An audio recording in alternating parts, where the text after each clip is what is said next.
Hi, it's Liz from Frame and Frills. Today I'm going to show you how I refinished an antique tabletop using SFO. At some point in its history, this table had already been resurfaced, but that surface was really badly coming up and needed to be redone. So after I washed it thoroughly and made sure there was no wax on it and it was dry, I started sanding it.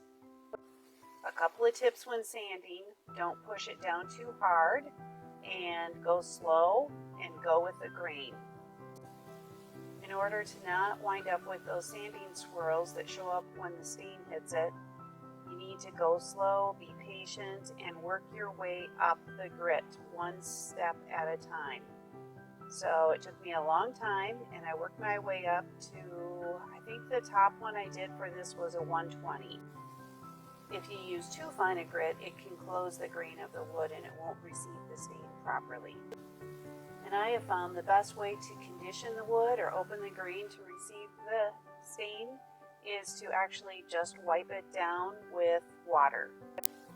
You just want to be sure it's totally dry before you start to stain. Stain and finishing oil is available in 6 colors. I had to decide which color I wanted to see on this table. So to test out the stain colors on this oak, I actually flipped over a table leaf and messed around and tried I tried all of the different colors and some mixtures of colors and landed on cappuccino. Cappuccino is a beautiful dark brown color. When using SFO, you want to make sure that you stir it really well to get the pigments up from the bottom incorporated into the rest of the stain and finishing oil.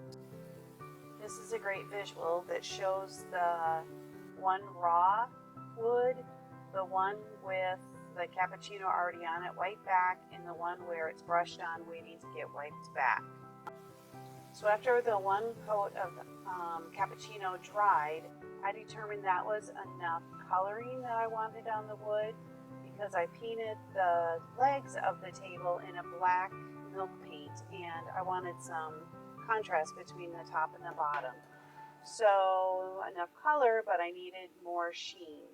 So then after that layer was completely dry, I moved on to apply the SFO in natural, which is no pigment. Of those 6 colors of SFO, one of them is natural.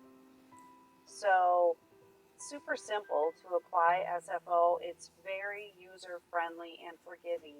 You brush it on. I just use a cheap chip brush. I am careful to really work it into the grain. You don't want any little parts of the grain still dry. So you're really getting that oil worked into the grain, brush it on, and then it's wiping it back off.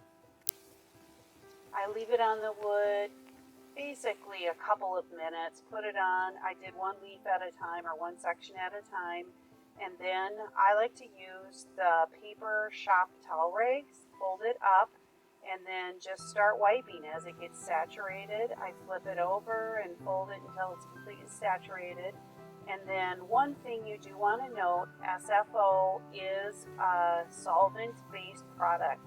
So you do need to make sure that you safely dispose of your rags. Don't leave them crumpled up in a corner. So here is the table all finished. That's 1 coat of cappuccino and 3 coats of natural SFO. Be sure to check my Facebook page. I'll have it all done and staged for you soon. Frame and Frills is stocked with Fusion Mineral Paints, finishes, redesign transfers, and so much more.